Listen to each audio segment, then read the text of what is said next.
ತಿಳಿಗನ್ನಡ ದ್ವಿತೀಯ ಭಾಷೆ ಕನ್ನಡ 10ನೆಯ ತರಗತಿ 4 ಅಂಕದ ಪ್ರಶ್ನೋತ್ತರಗಳು 8-10 ವಾಕ್ಯದಲ್ಲಿ ಉತ್ತರಿಸುವುದು। कन्नड़ा जबानदानी दुआम 4 मार्क्स के तफसीली सवालात के जवाबात 8 या 10 जुमलों में देना। तो आपका रोमन 10 जो क्वेश्चन है यहाँ से 8-10 का एक सवाल होता है। तो इसका जो जिली सवाल है वो 35 है 35। ಗಿಳಿಯು ಪರಹಿತ ಆಕಾಂಕ್ಷಿ ಎನಿಸಿಕೊಂಡಿದ್ದು ಹೇಗೆ? सिंपल सा क्वेश्चन। पर हित आकांक्षी, पर दूसरे हित खैर ख्वाही आकांक्षी ख्वाहिशमंद, तो दूसरों के खैर ख्वाही के ख्वाहिशमंद ಎನಿಸಿಕೊಂಡಿದ್ದು कहा गया है इसको क्यों? ಹೇಗೆ कैसे सॉरी ಹೇಗೆ कैसे? तो ಉತ್ತರ देखिए। ಒಮ್ಮೆ ಇಂದ್ರನು ಕಾಡಿನಲ್ಲಿ ಸಂಚರಿಸುತ್ತಿರುವಾಗ ಒಣಗಿದ ಮರದಲ್ಲಿ ಗಿಳಿಯು ವಾಸ ಮಾಡುತ್ತಿರುವುದನ್ನು ಕಂಡು ಆಶ್ಚರ್ಯವಾಯಿತು। तो यहाँ पर ಸಂಚರಿಸುತ್ತಿರುವಾಗ ಕಾಡಿನಲ್ಲಿ इंद्र क्या कर रहा था? जंगल में ಸಂಚಾರ ಸಫರ್ ಕರ್ನ घूमना फिरना। ಒಣಗಿದ ಮರದಲ್ಲಿ ಗಿಳಿಯು ವಾಸ ಮಾಡುತ್ತಿರುವುದನ್ನು ಕಂಡು ಆಶ್ಚರ್ಯವಾಯಿತು, ತಾಜ್ಜುಬು ಆಶ್ಚರ್ಯವಾಯಿತು। ಗಿಳಿಯನ್ನು ಕರೆದು ಇಂತಹ ವನ ಮರದಲ್ಲಿ ವಾಸ ಮಾಡಲು ಕಾರಣವೇನೆಂದು ಕೇಳಿದನು। ಫಿರ್ ಉಸ್ಸೆ ಬುಲಾಕರ್ ವಾಸ ಮಾಡಲು रहने के लिए क्या वजह है? ಆಗ ಗಿಳಿಯು ಈ ಮರ ನನಗೆ ಹಲವಾರು ವರ್ಷಗಳಿಂದ ಆಶ್ರಯ ಕೊಟ್ಟಿದೆ, ಹಣ್ಣು ಕೊಟ್ಟಿದೆ। तो तोता बता रहा है कि ये मरा ನನಗೆ हलवा बहुत सालों से आश्रय है। आश्रय से मुराद यहाँ पर आश्रय नहीं घर पना देना और उसके अलावा फल देना और ಹಸಿರು ಬಣ್ಣದಿಂದ ಮನಸ್ಸಿಗೆ ಮುದ ನೀಡಿದೆ। अपने सरसब्ज रंग से उसने मेरे दिल को तस्कीन दी है। ದುರಾದೃಷ್ಟದಿಂದ ಮರವನ್ನು ಈಗ ರೋಗ ಬಡತನಗಳು ಕಿತ್ತು ತಿನ್ನುತ್ತಿವೆ। ದುರಾದೃಷ್ಟ ಅನ್ಫಾರ್ಚುನೇಟ್, ಈಗ ರೋಗ बीमारी, बड़तनಗಳು, बड़तन से मुराद यहाँ पर गुर्बत, ಕಿತ್ತು ತಿನ್ನುತ್ತಿವೆ। यानी उसे गुर्बत का मतलब वो सरसब्ज शादाब से गुर्बत आई। ಇಂತಹ ಸ್ಥಿತಿಯಲ್ಲಿ ಮರವನ್ನು ಕೈಬಿಟ್ಟು ಬೇರೆ ಕಡೆಗೆ ಹೋಗಿ ಮರಕ್ಕೆ ಕೃತಜ್ಞನಾಗಲು ನನಗೆ ಇಷ್ಟವಿಲ್ಲ ಎಂದು ಹೇಳಿತು। तो ऐसे हालात में से स्थितिಯಲ್ಲಿ ಕೈಬಿಟ್ಟು उसे छोड़कर ಬೇರೆ ಕಡೆಗೆ ಹೋಗಿ यानी दूसरे पेड़ों पर बसेरा करने के लिए चले जाना। ಮರಕ್ಕೆ ಕೃತಜ್ಞ ಆಗಲು ನನಗೆ ಇಷ್ಟವಿಲ್ಲ ಎಂದು ಹೇಳಿತು। ಕೃತಜ್ಞ कर बोले तो यहाँ पर एहसान फरामोशी, कुफराने न्यामत, ನನಗೆ ಇಷ್ಟವಿಲ್ಲ ಎಂದು ಹೇಳಿತು। तो ये चीज मुझे पसंद है। ಸುಖ ಸಂಪತ್ತಿನ ಕಾಲದಲ್ಲಿ ಜೊತೆಗಿರುವವರ ದುರ್ಬೆಗಳಲ್ಲಿಯೂ ಅವರೊಡನಿದ್ದು उपकार स्मरण ಮಾಡಬೇಕು। तो सुख संपत्तु खुशहाली के वक्त में, माल के ज्यादती के वक्त में साथ रहने वाले उनके गुर्बत में भी, हालात में भी साथ देना चाहिए। अगर नहीं देंगे, अगर इस देंगे साथ देंगे तो उपकार स्मरण ಮಾಡಬೇಕು। उपकार से मुराद यहाँ पर एहसान मंदी का, उसको याद दिलाना यानी एहसान मंदी मंद रहना। ಇದಕ್ಕೂ ಒಳ್ಳೆಯ ದಿನ ಬರಲಿ ಎಂದು ಹಾರಿಸಬೇಕು। और इसके लिए भी अच्छे दिन आए ಎಂದು ಹಾರಿಸಬೇಕು। हमारे भी अच्छे दिन आए नहीं था एकदम। ಗಿಳಿಯು ತನ್ನ ಈ ತತ್ವನಿಷ್ಠೆಯಿಂದ ಪರಹಿತ आकांक्षी ಎನಿಸಿಕೊಂಡಿತು। तो अपने तत्वनिष्ठे यानी वफादारी, परहित आकांक्षी, दूसरों के खैर ख्वाही के ख्वाहिशमंद कहलवाया ये तोता। नेक्स्ट अब है हमारा क्वेश्चन। ಗಿಳಿಯ ವರ್ತನೆಯಿಂದ ಮಾನವರಾದ ನಾವು ಕಲಿಯಬೇಕಾದ ಗುಣಗಳೇನು? ವರ್ತನೆ से मुराद उसके बर्ताव किरदार। मानवराद ನಾವು हमें इंसान बहैसियत इंसान हमें क्या कौन से सिफात सीखने हैं, ಕಲಿಯಬೇಕು। ಉತ್ತರ ಪ್ರಸ್ತುತ ಪಾಠದಲ್ಲಿ ಗಿಳಿಯೊಂದರ ಕೃತಜ್ಞಾಭಾವವು ಮಾನವನ ವರ್ತನೆಗೆ ವಿರುದ್ಧವಾಗಿದೆ। यहाँ आजकल के लोक वर्तने जो है हमारा उसके मुखालिफ है, क्योंकि हम क्या करते हैं, एहसान फरामोशी का मामला करते हैं। प्रकृतिಯನ್ನು ಪ್ರೀತಿಸಬೇಕು और जो हमारे एतराफ में हमारा जो फितरत है, कुदरत है, उसे हमें प्यार करना चाहिए। ಹಸಿರಿನಿಂದ ಮನಸ್ಸಿಗೆ ಮುದ ನೀಡುವ ಮರ ಗಿಡಗಳನ್ನು ನಾಶ ಮಾಡಬಾರದು। तो ये सरसब्ज शादाबियों में पेड़ पौधे मुहैया करते हैं, उनको बर्बाद न करना चाहिए। ಸುಖ ಸಂಪತ್ತಿನ ಕಾಲದಲ್ಲಿ ಜೊತೆಗಿದ್ದವರಿಗೆ ದುರ್ಬೆಗಳಿಗೆ ಬಂದಾಗ ಅವರಿಂದ ದೂರವಾಗದೆ ಅವರೊಡನಿದ್ದು ಉಪಕಾರ ಸ್ಮರಣೆ ಮಾಡಬೇಕೆಂಬ ಗಿಳಿಯ ತತ್ವನಿಷ್ಠೆಯನ್ನು ಮಾನವರಾದ ನಾವು कलियಬೇಕು। दुर्बेगलु यानी हालात मसाइल आने के साथ में हम क्या करते हैं, लोगों से दूर हो जाते हैं। तो इस तरह से न करें। उपकार हम क्या करें, उनके साथ में रहकर उपकार स्मरणे एहसान मंदी का रवैया हमें अपनाना चाहिए। गिलिय तत्वनिष्ठे यानी वफादारी से हम इंसान को बहुत कुछ सीखना चाहिए। नेक्स्ट क्वेश्चन है यहाँ पर, अडिगर प्रकार जीवन यावाग सार्थकवागुತ್ತದೆ। तो अडिग के मुताबिक शायर कि जीवन हमारी जिंदगी कब सार्थक यानी सार्थक से मुराद बामानी होगी।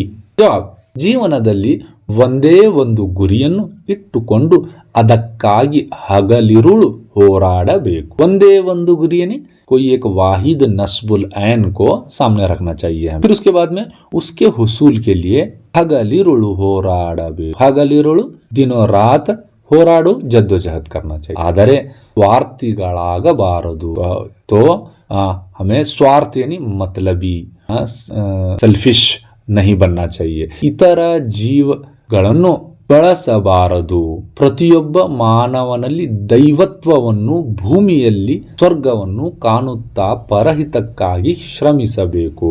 तो हर इंसान में दैवत्व से मुराद यहाँ पर अम्र इलाही का हिस्सा, और इस जमीन को ही हमें क्या समझना चाहिए, जन्नत समझना चाहिए और उसका तहफ़्फ़ुज़ करना चाहिए।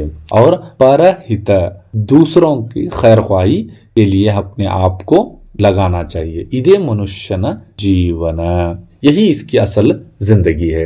ಕಮಲ ಕೆಸರಿನಲ್ಲಿಯೇ ಹುಟ್ಟಿದರೂ ಮೇಲೆ ಬಾಂದಳವನ್ನು ನೋಡಿ ಸೂರ್ಯನ ಕಿರಣಗಳಿಗೆ ಅರಳಿ ದೇವರ ಮುಡಿ ಸೇರಿ ಜೀವನ ಸಾರ್ಥಕ ಮಾಡಿಕೊಳ್ಳುತ್ತದೆ। तो यहाँ पर कमल ಕೆಸರಿನಲ್ಲಿಯೇ ಹುಟ್ಟಿದರು। ಕೆಸರಿ मुराद कीचड़, गंदगी। हाँ, वो आपके यहाँ कमल कहाँ बेल पर उगते हैं क्या? नहीं, हाँ, ये कहाँ उगेंगे, कीचड़ में ही। लेकिन ಬಾಂದಳವನ್ನು ನೋಡಿ सूर्यನ ಕಿರಣಗಳಿಗೆ ಅರಳಿ तो ये ऊपर की जानिब उगते हैं, ऊपर की जानिब उड़ते हैं। और देवर मुड़ी सेरी, मुड़ी से मुराद यहाँ पर उनके वो बुतों के, उनके खुदाओं के बुतों के पैर भी हो सकते हैं, या तो उनका पैर के ऊपर का हिस्सा मुड़ी। जीवन सार्थक ಮಾಡಿಕೊಳ್ಳುತ್ತದೆ और इसकी जिंदगी बामानी हो जाती है, या तो हयात का मकसद पूरा हो जाता है।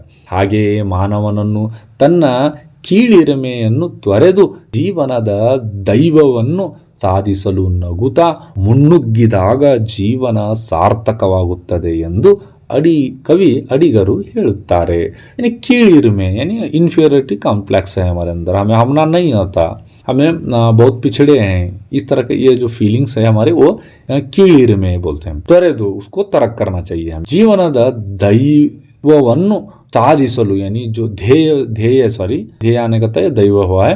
ध्येय से मुराद यहाँ पर अजीम मकसद क्या करना चाहिए, नगु नगुता मुन्नुग्गिदागा यानी आगे की तरफ बढ़ना चाहिए और हमारी जिंदगी को बामानी बनाना चाहिए। नेक्स्ट है, इसी में से है गुरी पद्यद सारांश बरेरी। तो आपको खुलासा लिखना होगा गुरी का। तो इसमें नाम भी यहाँ पर लिखना है कि ये पद्य को क्या है, हमारे एम गोपाल कृष्ण अडिगा ने लिखा है। के बाद में शुरू करना, यहाँ पर वो चीज थोड़ा सा वो एक लाइन हमारी मिस हुई। ಜೀವನಕ್ಕೆ ಒಂದು ಉತ್ತಮವಾದ ಗುರಿ ಇರಬೇಕು, ಆಗ ಜೀವನ ಸಾರ್ಥಕತೆ ಹೊಂದುತ್ತದೆ।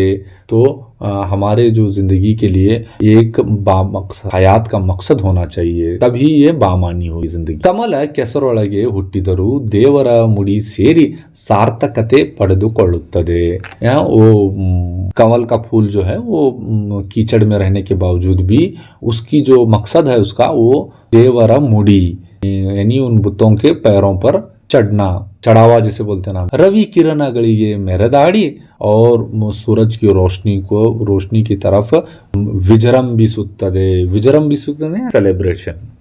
ಅದೇ ರೀತಿ ನಾವು सहित श्रेष्ठवाद गुरियन्नु तलुपि सार्थकतेयन्नु ಹೊಂದಬೇಕು। इसी तरह हम भी क्या करना है, श्रेष्ठवाद गुरियन्नु बेहतरीन नस्बुल ऐन का तय्युन करके उसके हुसूल के लिए हमें जद्दोजहद करनी चाहिए।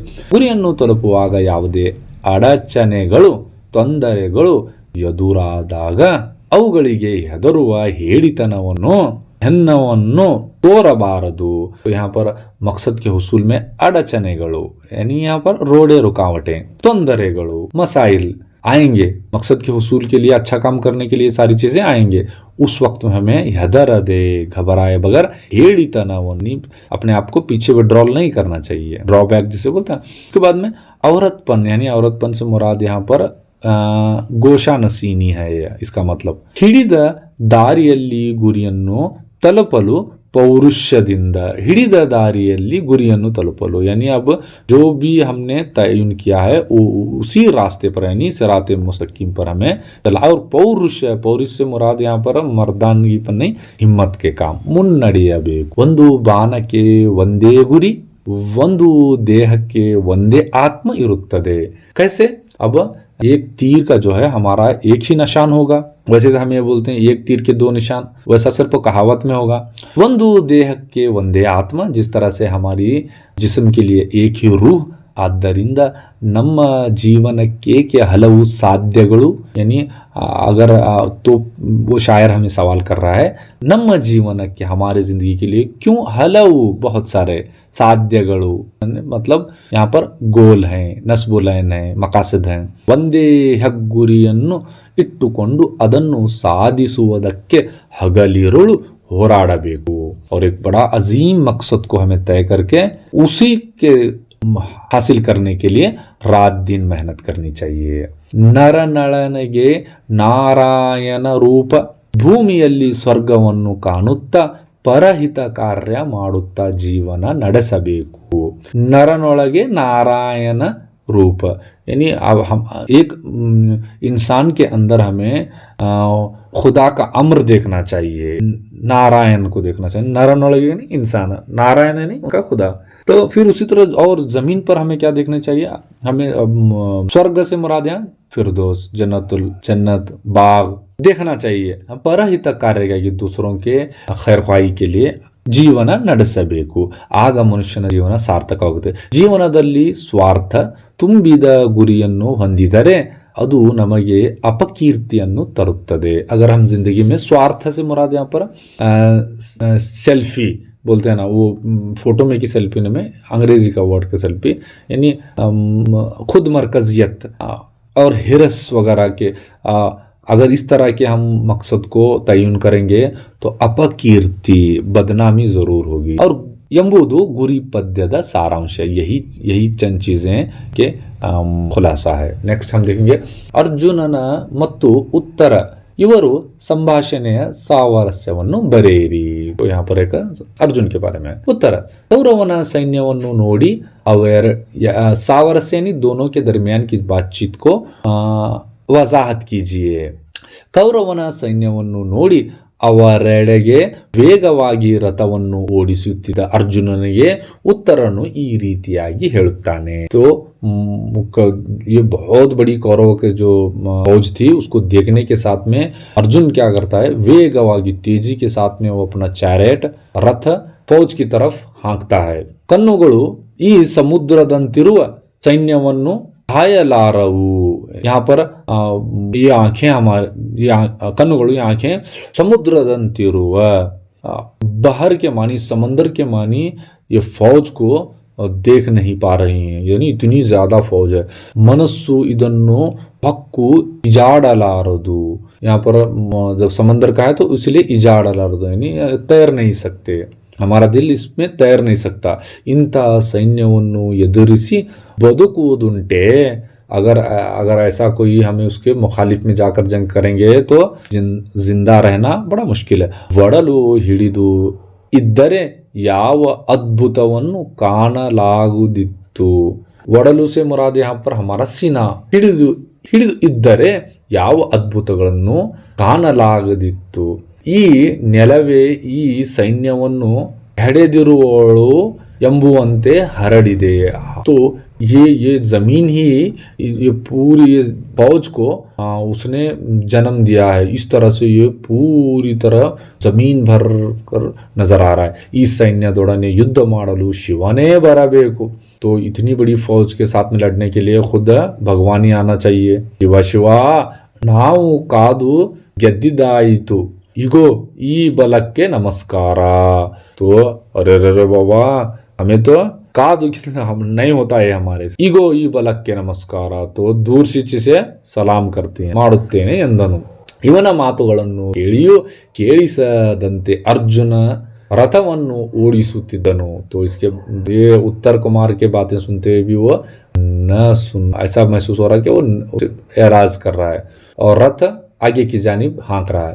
ಆಗ ಉತ್ತರನು ರಥದಿಂದ ಹಾರಿ पिट्ट मंडेयली ओढ़लारंभी. वो अपना सर खजाते हुए पीछे की तरफ कूदा रथ और पीछे की तरफ भागने लगा. अर्जुननु उत्तरವನ್ನು ಹಿಡಿದು ನಿಲ್ಲಿಸಿ और उसी वक्त में अर्जुन पकड़ लिया उसको.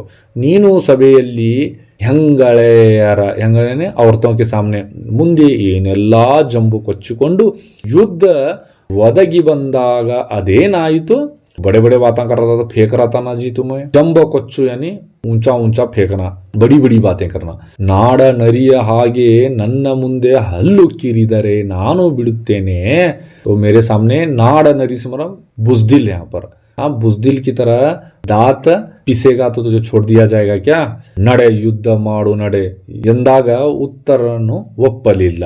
तो उस वक्त में ये उत्तर कुमार राजी नहीं हुआ. ಅರ್ಜುನನು ಉತ್ತರನಿಗೆ ಹಲವಾರು आमिषಗಳನ್ನು तोरिसिदाग. आमिष से मुराद यहाँ पर क्या बोलेंगे उसको, लालच. तो लालच दिखाने के बावजूद भी वो तैयार नहीं हुआ. ಉತ್ತರನು ಯುದ್ಧ ಭೂಮಿಯಲ್ಲಿ ಯುದ್ಧ ಮಾಡುವುದರಿಂದ ದೊರೆಯುವ ಪುಣ್ಯವಾಗಲಿ ಪದವಿಯಾಗಲಿ ನನಗೆ ಬೇಡ. ನಮ್ಮ ದೊರೆತನವೇ ನನಗೆ ಇಂದ್ರ ಪದವಿ. ಸುರರ ಸತಿಯರ ಸ್ಥಾನವನ್ನು ಎಮ್ಮನೆಯ ನಾರಿಯರು ತುಂಬುತ್ತಾರೆ. ನನ್ನನ್ನು ಬಿಟ್ಟು ಕಳುಹಿಸು ಎಂದನು. तो इंद्र उसे वो लालच दिखाता है कि अगर तुम इसमें जीतोगे तो तुम्हें इंद्र की पदवी मिलेगी और बहुत सारे सवाब मिलेगा और उसके अलावा तुम्हें सुरर सतियरु यानी वो आसमानों में इंद्र के दरबार में नाचने वालियां मिलेंगी आपको. लेकिन उसके मुखालिफ में कहता है कि नहीं नहीं, मुझे क्या है, हमारी जो द्वैतनवे नमगे इंद्र पदवी, हम जो बादशाह हैं बस यही हमारे लिए इंद्र के मुताबिक है वो, और हमारे घर के यानी महल के औरतें ही हमारे लिए काफी हैं. मुझे छोड़ दो, नನ್ನನ್ನು ಬಿಟ್ಟು ಬಿಡು. ನೆಕ್ಸ್ಟ್ यहाँ पर अर्जुनನ ಮತ್ತು उत्तर ಇವರ ಗುಣ ಸ್ವಭಾವದಲ್ಲಿರುವ ವ್ಯತ್ಯಾಸವನ್ನು ಬರೆಯಿರಿ. दोनों के दरमियान गुण स्वभाव, तो उनकी सिफत में, उनके रवैये में क्या फर्क है दोनों के. जवाब, अर्जुन ಪಾಂಡವರಲ್ಲಿ ಅಪ್ರತಿಮ ವೀರ. ಆತ ಬ್ರಹ್ಮಣಯ ವೇಷದಲ್ಲಿದ್ದರೂ ಆತನ पौरुष, साहस, कर्तव्य प्रज्ञे ಯಾವುದೋ कड़िमे आगिಲ್ಲ. तो वो सारथी के शक्ल में सामने आ रहा था उसको, तो भी उसके अंदर के वो जो पौरुष है, पौरुष से मुराद यहाँ पर हिम्मत, मर्दानगी बोलती ना जी हम जुबान में. साहस से मुराद यहाँ पर करेज, कुछ कर गुजरने का हिम्मत, जज्बा.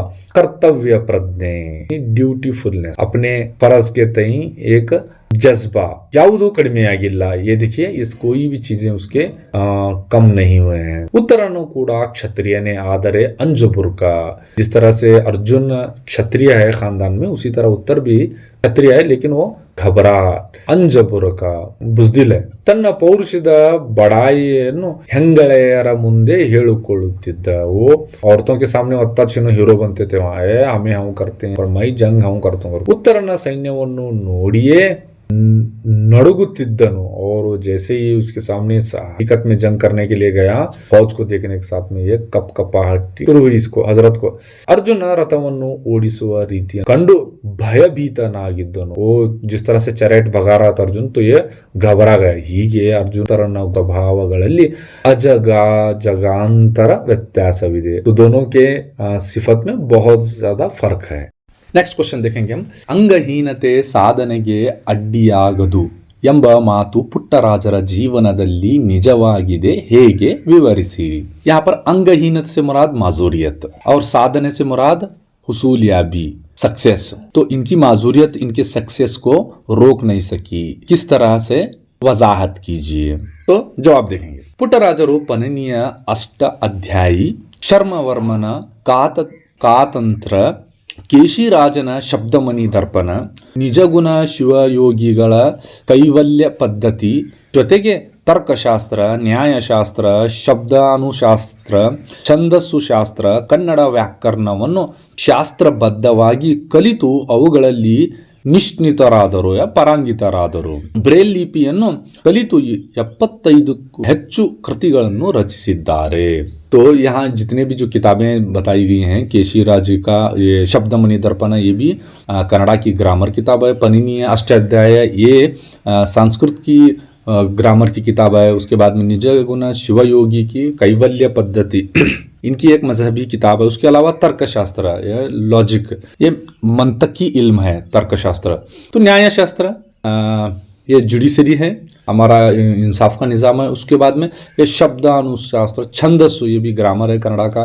तो इन सारे किताबों को इसमें वो एक्सपर्ट है. और ब्रेल लिपि कलितो, ब्रेल लिपि आपको मालूम है, अंधे लोगों को हाथ से वो महसूस करके डॉट डॉट जो रहते हैं उसको सीखा जाता है. और 75 से भी ज़्यादा किताबें इन्होंने लिखी हैं. इವರು संगीत राग रागी, यानी ये नज़म गुलूकार की हैसियत से, और उसके बाद में वाग्यकाररागी, कवियागी, साहित्ययागी, समाज सुधारकरागी, कवियागी शायर बहैसियत शायर, अदीब, और उसके बाद में समाजी मुसल्ला ಸುಧಾರಕರು, ದಾರ್ಶನಿಕ ಪತ್ರಿಕೆಯ ಮಾರ್ಗದರ್ಶಕರಾಗಿ ಅಪೂರ್ವ ಸಾಧನೆ ಮಾಡುವಲ್ಲಿ ಅಂಗಹೀನತೆ ಅವರಿಗೆ ಅಡ್ಡಿಯಾಗಲಿಲ್ಲ.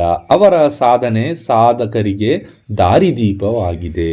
तो ये एक इनके जो ये दार्शनिक पत्रिके है, इसके मुदीर की हैसियत पे उन्होंने काम किया है, हिदायतकार की हैसियत से. और इनकी जो माजूरियत है, इनके सक्सेस को रोक नहीं सकी, या तो ये दरमियान में, इसीलिए ये सारी चीज़ें साधने साधकರಿಗೆ दारीदीपವಾಗಿದೆ. इनकी जो कामयाबी है वो दूसरों के लिए राह ಮಶಲೆ ರಾಹ. ನೆಕ್ಸ್ಟ್, ಪುಟ್ಟಯ್ಯ ಸಮಾಜಕ್ಕೆ ಮುಡುಪಾದ ಪ್ರಸಂಗವನ್ನು ವಿವರಿಸಿರಿ. पुट्टैया समाजಕ್ಕೆ मुडुपाद, यानी समाज के लिए वक्फ करना. मुडुप का मतलब है वक्फ है, समाज के लिए वक्फ हुआ. तो वो कौन सा मतन था या तो वाक्य था, उसको वजाहत कीजिए. उत्तर, ಪಂಚಾಕ್ಷರಿ ಗವಾಯಿಗಳು ಸಂಚಾರಿ ಪಾಠಶಾಲೆಯು ಹೊಳೆ ಆಲೂರಿನಲ್ಲಿ ಕ್ಯಾಂಪ್ ಹಾಕಿತ್ತು. पंचाक्षर गवाही इनके उस्ताद मोहतरम हैं. संचारी पाठशाले से मुराद यहाँ पर सर्क्यूट, परमानेंट जो नहीं रहता है ना, गांव गांव घूमता फिरता, इस तरह से कैंप डाला हुआ था. ಈ ಸಂದರ್ಭದಲ್ಲಿ ತಾಯಿ ಸಿದ್ದಮ್ಮನವರು, इनके अम्मी का नाम सिद्धम्मा, पुट्टराज गवाई उनके अम्मी का नाम, ಮಗನನ್ನು ಕಾಣಲು ಬಂದರು, उनको मुलाकात के लिए आए. ಸಕಲ ವಿದ್ಯೆಗಳಲ್ಲಿ ಪರಾಂಗಿತನಾದ ಮಗನನ್ನು ನೋಡಿ ಸಂತೋಷ ಪಟ್ಟರು. सकल ವಿದ್ಯೆಗಳು, सकल से मुराद सभी विद्या, यानी बहुत सारे विद्येಗಳಲ್ಲಿ परांगितना, सारे उलूम में ये महारत हासिल कर चुके थे.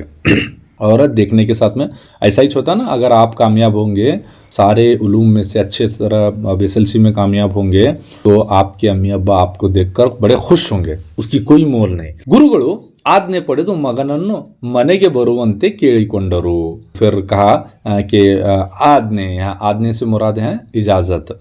अपने उस्ताद से इजाजत लेकर घर आने के लिए कहते हुए ಪುಟ್ಟರಾಜರು ಮೃದುವಾದ ಮಾತುಗಳಿಂದ ತಮ್ಮ ಇಚ್ಛೆಯನ್ನು ಹೇಳಿದರು.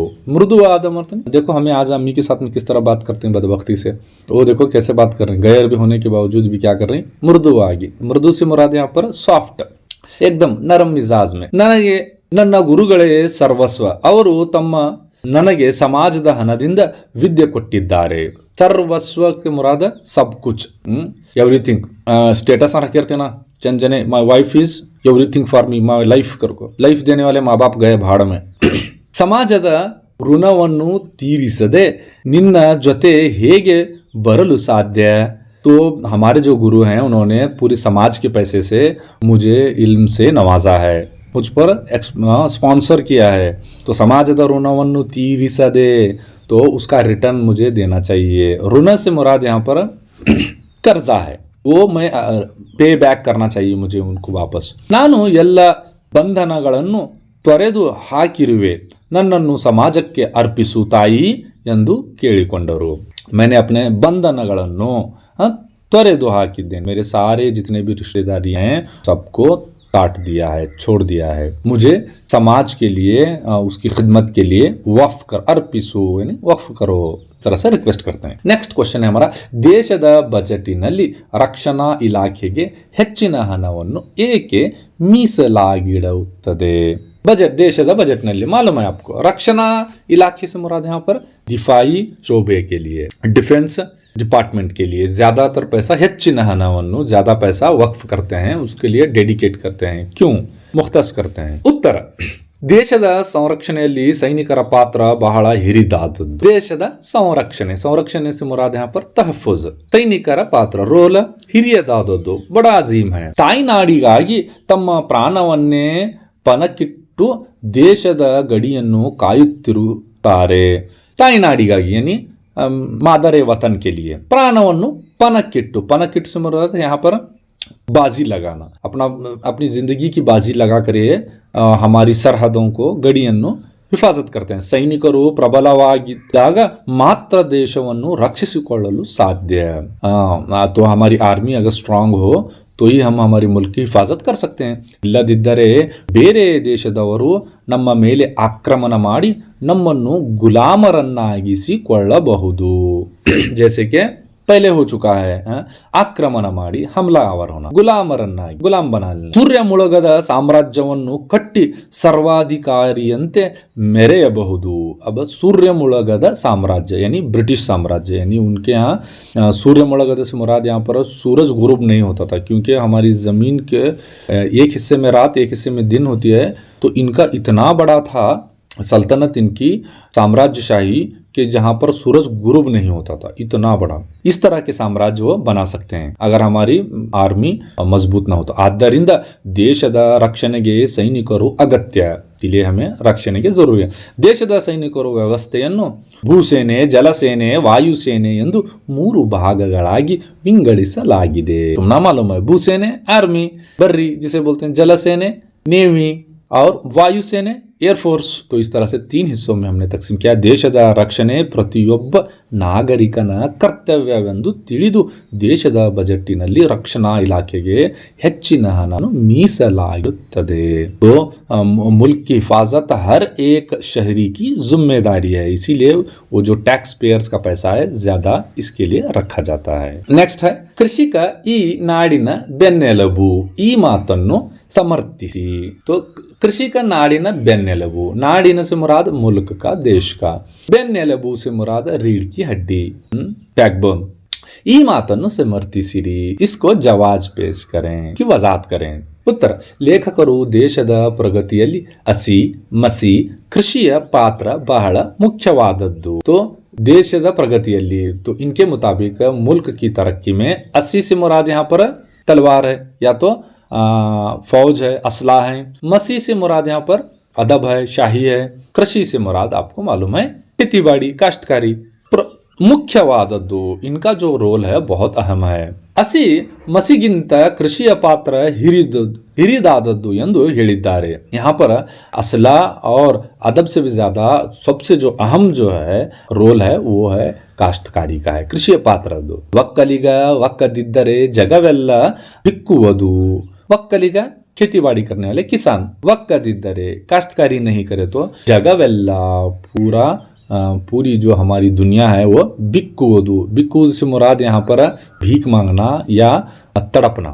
ಎಂಬ ಮಾತಿನಂತೆ ಕೃಷಿಕರು, अब जी गिजा उन्हों खेती बाड़ी नहीं करे तो गिजा क्या खाने का है ना, वो उस मानी में ಮಾತಿನಂತೆ ಕೃಷಿಕರು ಭೂಮಿಯನ್ನು ಉಳುವುದಿಲ್ಲ ಎಂದು ಸತ್ಯಾಗ್ರಹ ಮಾಡಿದರೆ ಎಲ್ಲರೂ ಭಿಕ್ಷುಕರಾಗುತ್ತೇವೆ.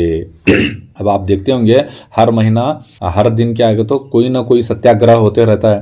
उसी तरह अगर किसान भी इस तरह से सत्याग्रह करने लगेंगे तो सारे के सारे लोग हम क्या है, भीख मांगने के लायक भी नहीं रहेंगे. जगत्तु ತೊಂದರೆಗೆ ಒಳಗಾಗುತ್ತದೆ. पूरी दुनिया ತೊಂದರೆ से मुराद है मसाइब का सामना करेगी. विज्ञान ತಂತ್ರಜ್ಞಾನ ಎಷ್ಟು ಮುಂದುವರೆದರೂ, विज्ञान में साइंस है, ತಂತ್ರಜ್ಞಾನ टेक्नोलॉजी कितना भी आगे बढ़ने के बावजूद भी ಆಹಾರವಿಲ್ಲದೆ ಬದುಕಲು ಸಾಧ್ಯವಿಲ್ಲ. ಆಹಾರವಿಲ್ಲದೆ, गिजा के बगैर हमारी जिंदगी दुश्वार होगी या नहीं, खत्म हो जाएगी. ಅಕ್ಕಿ, ರಾಗಿ, ಟೊಮೊಟೊ ಯಾವುದೇ ಆಹಾರ ಪದಾರ್ಥಗಳನ್ನು ಕಾರ್ಖಾನೆಗಳಿಂದ ಉತ್ಪಾದಿಸಲು ಸಾಧ್ಯವಿಲ್ಲ. ಅಕ್ಕಿ, ರಾಗಿ, ಟೊಮೊಟೊಗಳನ್ನು ये सारी जो तरकारियां और गिजाई अजनास हैं इसको हमें फैक्ट्रीज में बना नहीं सकते, प्रोसेस कर सकते हैं खाली बनाना खेती से निकाल कर। ಇವಕ್ಕೆಲ್ಲ ಭೂಮಿಯೇ ಬೇಕು, लेकिन जपनीज आजकल एक चाइनीज कोरियंस साउथ कोरियंस एक नई टेक्नोलॉजी मुतारफ करवाएं, ये लोग स्टेयरकेस के ऊपर आपके बिल्डिंग के ऊपर बना रहे हैं। ನೆಕ್ಸ್ಟ್, ರೈತರು ಭೂಮಿಯನ್ನು ಹದ ಮಾಡಿ ಬೆಳೆಯನ್ನು ಬೆಳೆಯಲೇಬೇಕು, ಆದ್ದರಿಂದ ಕೃಷಿಕನೇ ಈ ನಾಡಿನ ಬೆನ್ನೆಲುಬು। तो किसान ही क्या करना, हदा माड़ी यानी काश्त के लिए तैयार करना, उसकी नुसरत करना उस जमीन की, फिर उसके बाद में फसल उगाना। इसीलिए ये जो किसान है वो हमारी रीढ़ की हड्डी है। नेक्स्ट, ಗೋಪಾಲನು ತನ್ನ ತಾಯಿಯೊಂದಿಗೆ ನಡೆಸಿದ ಸಂಭಾಷಣೆಯನ್ನು ನೀವು ಮೆಚ್ಚುವ ಅಂಶಗಳೊಂದಿಗೆ ವಿವರಿಸಿರಿ।